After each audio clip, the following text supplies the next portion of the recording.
All aboard for a cleaner commute. A new zero-emission train is about to hit the tracks in the Inland Empire, the first of its kind in North America. KCAL's Joy Benedict hopped aboard Zemu to show us how this hydrogen-powered ride could really change the way we travel.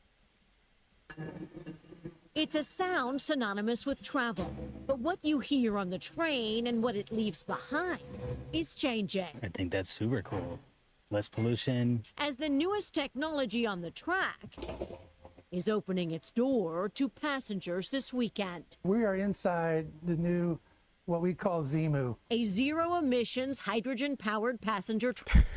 Cue that beautiful Heidenberg footage. That's actually crazy.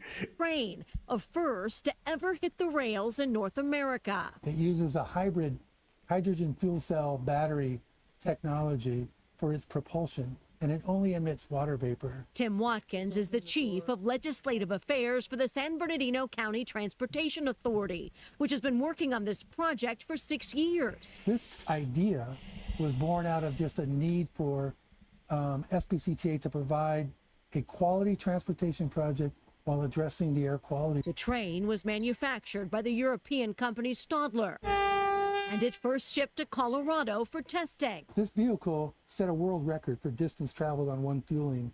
Literally ran for 46 hours without having to refuel. It arrived in San Bernardino last summer, where it spent another year being tested at signals and riding the rails at night when the tracks were empty. A lot of that testing is designed to test the communication systems with the crossings, to make sure all the lighting and signal work is effective. But now Zemu is ready to roll in prime time, taking over starting Saturday on the 9-mile route between San Bernardino and Redlands, aimed at reducing pollution. It's quality of life aspects for people who live here in San Bernardino County, especially those who live near the corridor that it runs upon. So not only is this new train good for the environment, but it also is good for the passenger. It has a state-of-the-art interior, offers free Wi-Fi, and get this, free charging at every seat.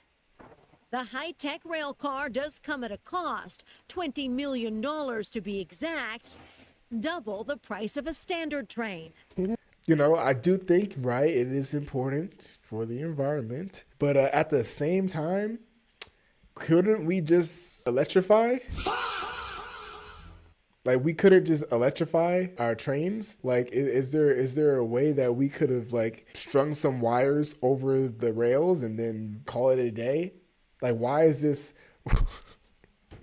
I guess maybe I'm just not seeing it yet. And I think there is something to be said about hydrogen technology and battery technology. You're either really smart for investing in it early and trying to, you know, hammer out the kinks and stuff like that, so eventually it will become cheaper and the same as putting in OCS, overhead catenary system. But at the same time, you could also just be really dumb and just not be putting in the overhead catenary system. So it's like, you're either really smart or you're really dumb.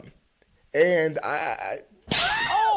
I don't know what this is. I can't really pin this down, because yes, they're caring about the environment, which is thumbs up, you know, saving the world. But then at the same time, you're spending a lot more. Like, even when it comes to operation costs, it's like, what are we doing?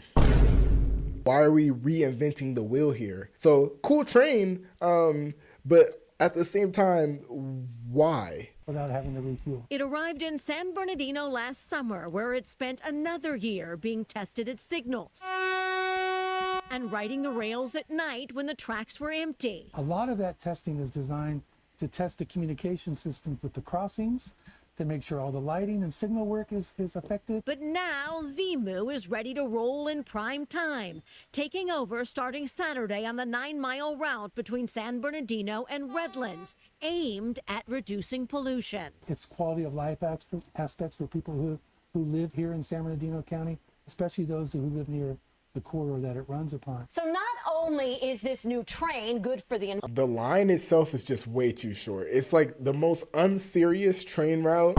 Like, it's so unserious. Like, it isn't Chicago trying to do the same thing by purchasing these Stadler trains. Like, I feel like this is a perfect way to just spend a lot of money and then not actually move a lot of people.